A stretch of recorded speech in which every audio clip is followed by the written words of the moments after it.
اللہ نے کوئی بیماری ایسی نہیں اتاری جس کے لیے شفا نہ اتاری ہو. ہر بیماری کا علاج موجود ہے. یہ الگ بات ہے کہ ہمیں پتہ نہ ہو یا کسی ڈاکٹر کو پتہ نہ ہو. اور نازل کرنے کا کیا مطلب ہے؟ بیماری آتی ہے تقدیر سے، تو بیماری اور شفا دونوں ہی تقدیر کا حصہ ہے. یعنی اگر بیماری تقدیر کا حصہ ہے تو شفا بھی تقدیر سے ہوتی ہے. اور جب کوئی دوا بیماری کے مطابق ہوتی ہے تو اللہ کے اذن سے شفا ہو جاتی ہے، لیکن بڑھاپے اور موت کا کوئی علاج نہیں ہے. حدثنا محمد بن المثنى حدثنا ابو احمد الزبيري حدثنا عمر بن سعيد بن ابي حسين قال حدثني عطاء بن ابي رباح عن ابي هريره رضي الله عنه عن النبي صلى الله عليه وسلم قال ما انزل الله داء الا انزل له شفاء. ابو ہریرہ رضی اللہ عنہ سے روایت ہے، نبی صلی اللہ علیہ وسلم سے روایت کرتے ہوئے کہتے ہیں کہ آپ صلی اللہ علیہ وسلم نے فرمایا ما انزل اللہ داء، نہیں اتاری اللہ نے کوئی بیماری، الا انزل له شفاء، مگر اللہ نے اس کے لیے شفا بھی اتاری ہے، یعنی اس کی شفا کا بھی انتظام کیا ہے. ایک اور روایت میں آتا ہے کہ تم بیماری کا علاج کرو لیکن حرام چیزوں سے دوا نہ کرو. یعنی علاج تو ہے لیکن حرام سے نہیں. یہاں اصل میں امام بخاری اس نظریے کی تردید کرنا چاہتے ہیں کہ بعض لوگوں کا خیال یہ ہے کہ جب بیماری آئے تو صرف صبر کرو اور اپنے آپ علاج نہ کرو اور بیماری پر راضی رہو. یعنی بعض صوفیاء کا یہ خیال ہے کہ بیماری بھی اللہ کے حکم سے آئی ہے تو پھر اس پر صبر کرو اور علاج نہ کرو کیونکہ آپ کو تکلیف پر اجر ملے گا. لیکن سنت کی پیروی میں اجر ملتا ہے، دین کی تعلیمات پر عمل کرنے میں اجر ملتا ہے. تو اس لیے یہاں پر آپ دیکھیے کہ رسول اللہ صلی اللہ علیہ وسلم کا یہ فرمانا کہ ہر بیماری کی شفا موجود ہے، دوا موجود ہے، تو پھر بیماری پہ راضی ہو کے بیٹھ نہ جاؤ، علاج کی کوشش کرتے رہو. اور علاج کے لیے ضروری ہے سب سے پہلے کہ بیماری کی تشخیص ہو، ڈائگنوز کی جائے کہ مرض ہے کیا، مرض کیوں ہوا ہے، اور پھر اس کے مطابق علاج کیا جائے. کیونکہ بعض اوقات علاج کرتے ہیں لیکن شفا نہیں ہوتی کیونکہ یہی نہیں سمجھ آتی کہ مسئلہ کیا ہے. تو رسول اللہ صلی اللہ علیہ وسلم نے ایک اور حدیث میں فرمایا ہر مرض کی دوا ہے. جب کوئی دوا بیماری کے نشانے میں بیٹھ جاتی ہے تو اللہ کے حکم سے مریض تندرست ہو جاتا ہے. یعنی ڈاکٹر کو ابھی یہ نہیں پتا چلا کہ کیا دینا چاہیے، اس مریض کے لیے کیا ضرورت ہے، لیکن جب اللہ تعالیٰ کے اذن سے اس کے دماغ میں آ جاتا ہے کہ یہ دوا بنتی ہے اور وہ دیتا ہے تو مریض ٹھیک ٹھاک ہو جاتا ہے. اذن اللہ کا ہوتا ہے، توفیق بھی اللہ کی ہوتی ہے، لیکن کوشش اور محنت انسان کی ہوتی ہے. اور انسانوں کو اس علم کو پڑھنا بھی چاہیے. ڈاکٹر بننا، اس علم کو پڑھنا اگر انسانوں کے فائدے کی نیت سے ہو، اللہ کے اس حکم کے مطابق تو اجر ہی اجر ہے. وہ جتنے سال اس میں لگائے گا، جتنا تھکے گا، جتنی محنت کرے گا، اور پھر جس طرح مریضوں کو دیکھے گا، ان کا دکھ دور کرے گا، تو یہ سارے کا سارا اللہ کے حکم کے مطابق ہے. کیونکہ نبی صلی اللہ علیہ وسلم کیا فرما رہے ہیں کہ ہر مرض کی دوا، اور جب کوئی دوا بیماری کے نشانے میں بیٹھتی ہے تو اللہ کے حکم سے مریض تندرست ہو جاتا ہے. تو اس کو ڈھونڈنے کی ضرورت ہوتی ہے. تو جیسا کہ پہلے میں نے عرض کیا کہ دو طریقوں سے شفا ہوتی ہے، ایک ہے دوا سے اور دوسرا ہے دعا سے. تو بیماری جب ہو تو دو چیزیں یاد رکھے، دعا اور دوا دونوں ہی کریں. اب آپ دیکھیے کہ دعائیں تو ہمیں وحی کے ذریعے معلوم ہوئی اور دوائیں جو ہیں یہ تجربات کے ذریعے بھی، اور کچھ نبی صلی اللہ علیہ وسلم نے بھی ہمیں بتائی ہیں. علاج کروانے کا ایک تیسرا طریقہ بھی لوگوں نے اختیار کر رکھا ہے.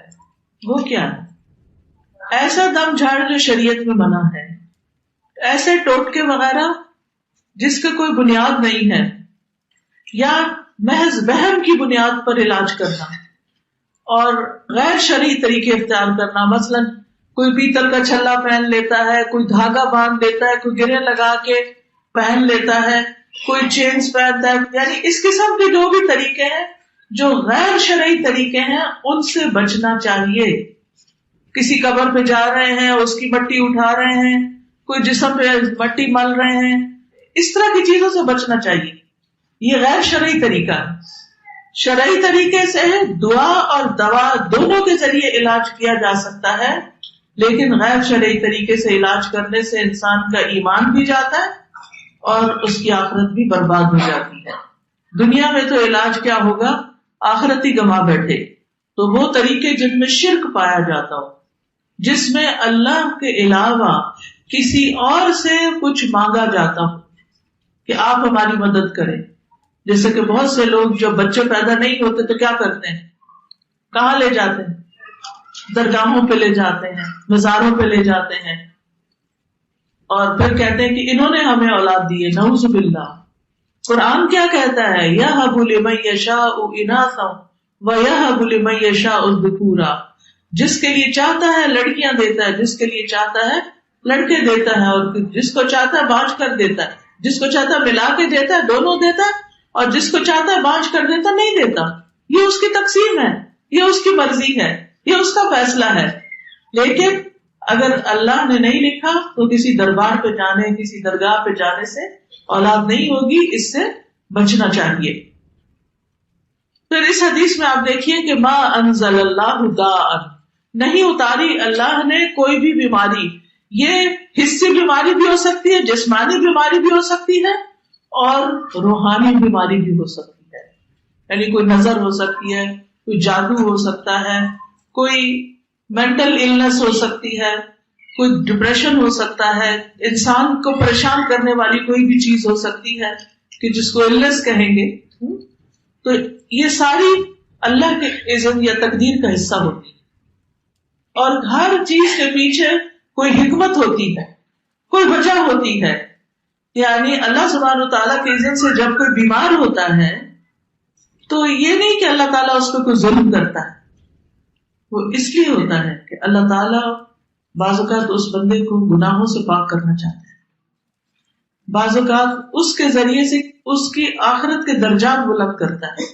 کئی دفعہ ایسا بھی ہوتا ہے کہ انسان کا جو درجہ اللہ کے ہاں لکھا ہوا ہے وہ اپنے اعمال کی وجہ سے اس درجے تک نہیں پہنچتا، تو اللہ تعالیٰ اس پر کوئی آزمائش نہیں دیتے. کبھی ایسا ہوتا ہے کسی کو کوئی فریکچر ہو جاتا ہے، کسی کو کوئی ایسی بیماری اچانک آ جاتی ہے، اور وہ پھر اس میں صبر کرتا ہے تو وہ فوراً ایک دم اس کا گریڈ بہت اونچا چلا جاتا ہے جو عبادت سے حاصل ہونے والا نہیں تھا. بعض اوقات انسان جب بیمار ہوتا ہے تو وہ اپنے بارے میں زیادہ سوچتا ہے کہ میں نے کیا کیا گناہ کیے، میری کیا کیا غلطیاں ہیں. جب انسان صحت مند، انرجیٹک، طاقتور ہوتا ہے تو اس وقت کیا کرتا ہے، بھاگا دوڑا پھرتا ہے، ادھر جاؤ ادھر جاؤ، اس سے گپ شپ، ہنسی کھیل مذاق، کھانا پینا. اس کو اللہ کی یاد کم آتی ہے. لیکن جب انسان بیمار ہو کے بستر پر پڑ جاتا ہے تو پھر اللہ کی یاد بہت آتی، پھر توبہ استغفار بھی بہت ہوتی، پھر دعائیں بھی بہت ہوتی. تو یہ سب چیزیں اس کے درجے بلند کرنے کا ذریعہ بن جاتی ہیں. پھر آپ دیکھیے کہ جس طرح بیماریاں دو طرح کی ہیں، علاج بھی دو طرح کے ہیں. جیسے شروع سے میں عرض کر رہی ہوں آپ کو، قرآن شفا ہے. قرآن مجید میں اللہ تعالیٰ فرماتے ہیں یا ایھا الناس قد جاءتکم موعظۃ من ربکم وشفاء لما فی الصدور وہدی ورحمۃ للمؤمنین. اے لوگو، بے شک تمہارے پاس تمہارے رب کی طرف سے عظیم نصیحت اور اس کے لیے سراسر شفا جو سینوں میں ہے. دل کی بیماریوں کے لیے خاص طور پر قرآن شفا ہے، اور ایمان لانے والوں کے لیے سراسر ہدایت اور رحمت آئی ہے. تو اس لیے انسان کو قرآن سے علاج کرنا چاہیے. اور پھر اس میں یہ یاد رکھیے کہ تجربہ نہیں کرنا چاہیے کہ چلو ذرا کر کے دیکھتے ہیں ہوتا کہ نہیں علاج، بلکہ پورے یقین کے ساتھ علاج کرنا چاہیے. کیونکہ اللہ تعالیٰ نے ہر بیماری کا علاج پیدا کیا ہے، اس لیے علاج کرنا چاہیے. مسند احمد کی روایت میں آتا ہے حیث خلق الداء خلق الدواء فتداؤ. جیسے اس نے دوا پیدا کی بیماری، ایسے ہی دوا بھی پیدا کی، دونوں اللہ کی کریشن ہے. فتداؤ، تو تم کیا کرو؟ دوا کرو. دوا کرنے کا حکم دیا گیا ہے. اسامہ بن شریک کہتے ہیں میں نبی صلی اللہ علیہ وسلم کی خدمت میں پہنچا تو میں نے دیکھا کہ آپ کے صحابہ آپ کی مجلس میں ایسے بیٹھے ہوئے تھے گویا ان کے سروں پر پرندے بیٹھے ہیں، یعنی بہت ادب سے اور سکون سے بیٹھے ہوئے تھے. چنانچہ میں نے سلام کیا اور میں بیٹھ گیا. ادھر ادھر سے بدوی لوگ آئے، آرابی. انہوں نے پوچھا اے اللہ کے رسول صلی اللہ علیہ وسلم کیا ہم علاج کر لیا کریں؟ ہمیں اجازت ہے ہم علاج کریں؟ آپ نے فرمایا دوا استعمال کیا کرو. بلا شبہ اللہ نے کوئی بیماری ایسی پیدا نہیں کی مگر یہ کہ اس کی دوا پیدا کی ہے، سوائے ایک بیماری کے بڑھاپے کی، اس کی دوا نہیں ہے کوئی. پھر اسی طرح دوا سے شفا اللہ کے اذن سے ہوتی ہے، یہ بھی یاد رکھنا چاہیے. شفا ڈاکٹر کے ہاتھ میں نہیں ہوتی، اللہ کے ہاتھ میں ہوتی، اللہ کے اذن سے شفا ہوتی ہے. علاج کروانا اللہ کے حکم میں سے ہے. تو علاج کروانے کے کچھ اصول ہیں، یہ بھی یاد رکھیے. نمبر 1، اللہ کو شافی ماننا کہ اللہ ہی شافی. اللہم انت الشافی لا شفاء الا شفاؤک. ابراہیم علیہ السلام نے کہا تھا وَإِذَا مَرِضْتُ فَهُوَ يَشْفِينِ، جب میں بیمار ہوتا ہوں تو وہ مجھے شفا دیتا ہے، اور شفا اللہ کے ہاتھ میں ہے. نبی صلی اللہ علیہ وسلم جب دم کیا کرتے تھے تو یہ دعا پڑھتے تھے امسح البأس رب الناس بیدک الشفاء لا یکشف الکرب الا انت. اے لوگوں کے رب تکلیف دور کر دے، شفا تو تیرے ہی ہاتھ میں ہے، تیرے سوا درد کو کوئی دور کرنے والا نہیں، یعنی اس تکلیف کو دور کرنے والا اور کوئی نہیں. پھر اسی طرح حدیث میں آتا ہے کہ طبیب تو اللہ ہی ہے، یعنی اللہ تعالیٰ کا ایک نام الشافی ہے اور ایک الطبیب بھی ہے. ابو رمزہ کہتے ہیں میرے والد نے رسول اللہ صلی اللہ علیہ وسلم سے عرض کیا مجھے آپ اپنی وہ چیز دکھائیں جو آپ کی پشت پر ہے، یعنی مہر نبوت جو تھی، کیونکہ میں طبیب ہوں. آپ نے فرمایا طبیب تو اللہ ہے بلکہ تو رفیق ہے، یعنی مریض کو تسکین اور دلاسا دیتا ہے. اس بیماری کا طبیب تو وہی ہے جس نے اس کو پیدا کیا ہے. تو اصل طبیب اور علاج کون کرتا ہے؟ اللہ ہی کرتا ہے. اللہ ہی بندوں سے تکلیفوں کو دور کرتا ہے. ایوب علیہ السلام کی بیماری کس نے دور کی تھی؟ اللہ سبحانہ وتعالیٰ نے. وَأَيُّوبَ إِذْ نَادَىٰ رَبَّهُ أَنِّي مَسَّنِيَ الضُّرُّ وَأَنْتَ أَرْحَمُ الرَّاحِمِينَ. اور ایوب علیہ السلام جب اس نے اپنے رب کو پکارا کہ بے شک مجھے تکلیف پہنچی ہے اور تو رحم کرنے والوں میں سب سے بڑھ کر رحم کرنے والا ہے، تو ہم نے اس کی دعا قبول کر لی. کیا دعا کی تھی انہوں نے؟ انی مسنی الضر وانت ارحم الراحمین. تو اللہ تعالیٰ نے ان کی دعا قبول کر لی، بس اس کی جو بھی تکلیف تھی دور کر دی، اور اس کے گھر والے اور ان کے ساتھ اس کی مثل اور عطا کر دیے اپنے پاس سے رحمت کے لیے، اور ان لوگوں کے لیے یاد دہانی جو عبادت کرنے والے ہیں. تو اللہ سبحانہ تعالیٰ جب انسان مصیبت کے وقت اس کو پکارتا ہے تو اللہ تعالیٰ بندوں سے مصیبت دور کر دیتا ہے. تو سب سے پہلے علاج کرواتے وقت دل میں کیا پکا یقین رکھنا ہے؟ شفا اللہ دیتا ہے. ڈاکٹر ایک وسیلہ ہے، ایک ذریعہ ہے، اس کو بھی یہ توفیق، یہ دماغ، یہ محنت، یہ سب کچھ، یہ سمجھ اللہ نے دی ہے. تو اللہ کے اذن سے شفا ہوگی. دوسری چیز کتاب اللہ سے علاج کرنا. ہم بعض اوقات صرف دوائیوں پر ڈیپینڈ کرتے ہیں جبکہ اللہ کی کتاب سے بھی شفا حاصل ہو سکتی ہے. سورۃ بنی اسرائیل میں اللہ تعالیٰ فرماتے ہیں وَنُنَزِّلُ مِنَ الْقُرْآنِ مَا هُوَ شِفَاءٌ وَرَحْمَةٌ لِّلْمُؤْمِنِينَ، اور ہم قرآن کے ذریعے سے وہ چیز نازل کرتے ہیں جو مومنوں کے لیے شفا اور رحمت ہے. حضرت عائشہ سے مروی ہے کہ رسول اللہ صلی اللہ علیہ وسلم ایک مرتبہ ان کے پاس تشریف لائے تو ایک عورت حضرت عائشہ کا علاج کر رہی تھی یا آپ کو دم کر رہی تھی. تو آپ نے فرمایا عالجیہا بکتاب اللہ، اس کا علاج کتاب اللہ کے ساتھ کرو، یعنی اللہ کی کتاب میں سے کچھ پڑھ کر اس کو دم کرو جس سے اس کا علاج ہو. اللہ کی کتاب میں وہ کون سا حصہ ہے جس کا نام ہی الشفا؟ ماشاء اللہ، سورۃ الفاتحہ. سورۃ الفاتحہ سے علاج کیا جانا چاہیے، کیونکہ ایک سفر میں صحابہ کرام نے ایک شخص جس کو بچھو نے کاٹ دیا تھا اس پر سورۃ الفاتحہ پڑھ کر دم کیا تو وہ درست ہو گیا.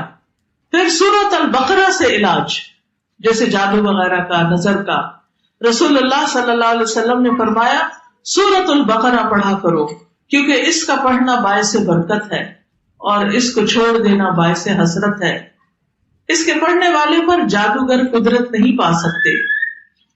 پھر معوذتین سے علاج، رسول اللہ صلی اللہ علیہ وسلم جنوں اور انسانوں کی بری نظر سے پناہ مانگا کرتے تھے یہاں تک کہ معوذتین نازل ہو گئی. جب یہ صورتیں نازل ہو گئی تو آپ نے ان کو لازم پکڑ لیا اور ان کے سوا دوسروں کو چھوڑ دیا. تو قرآن کے یہ حصے خاص طور پر. پھر اسی طرح آپ نے دیکھی ہوگی کتاب منزل یا رقیہ جس کو بولتے ہیں، ان آیات میں بھی اس طرح کے معنی پائے جاتے ہیں کہ بیماری میں ان کو بھی پڑھا جا سکتا ہے. پھر سنت سے علاج، قرآن سے علاج اور سنت سے علاج. انبیاء علیہ السلام کو قلبی اور روحانی ادویات دی گئی ہیں. ابن قیم کہتے ہیں کہ وہ وہی جو اللہ اپنے نبیوں کو کرتا ہے اس میں ایسی چیزیں ہوتی ہیں جس میں لوگوں کے لیے شفا ہوتی ہے. اس میں وہ دوائیاں بھی ہوتی ہیں جو بیماریوں سے شفا دیتی ہیں. یعنی وہی کے ذریعے صرف ڈوز اینڈ ڈونٹ سے نہیں اترے، اس میں شفا کی باتیں بھی اتری ہیں.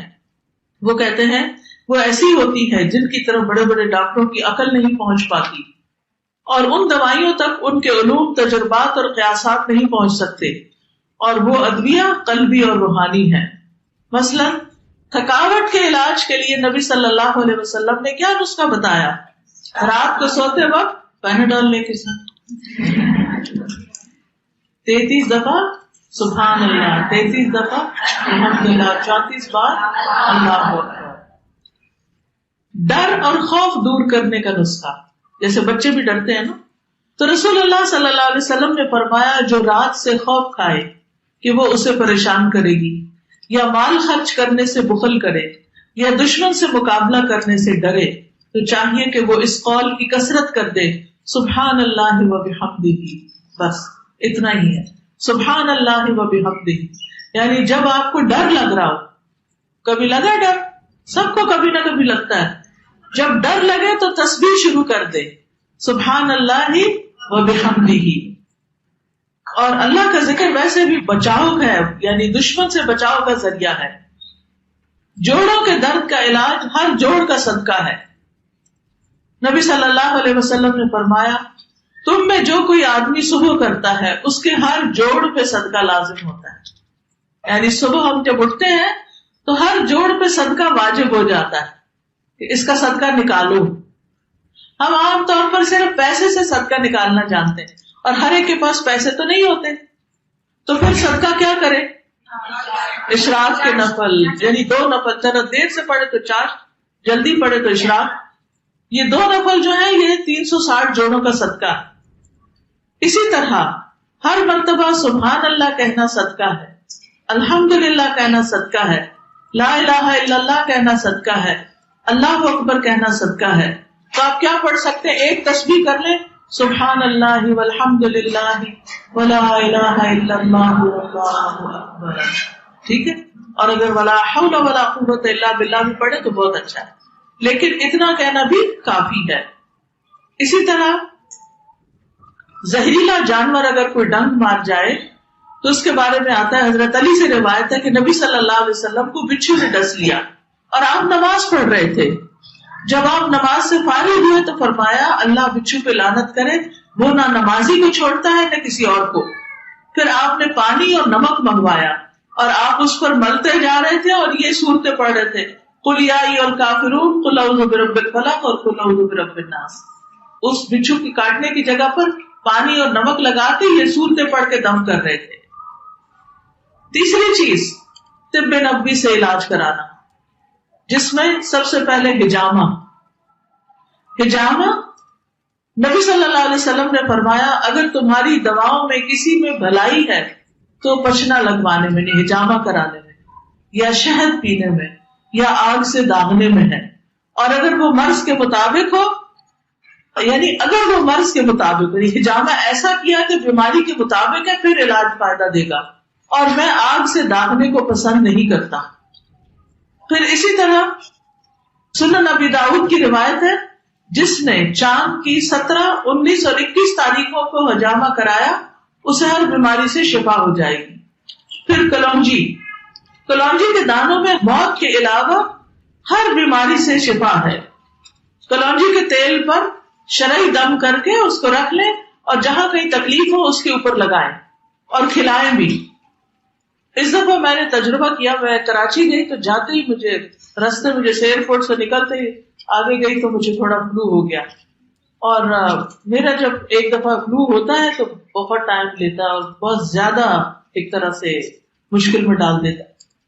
تو اللہ نے دل میں ڈالا، میں نے شہد میں کلونجی کا تیل ملایا، مکس کیا اور اس کا تھوڑا تھوڑا لینا شروع کر دیا۔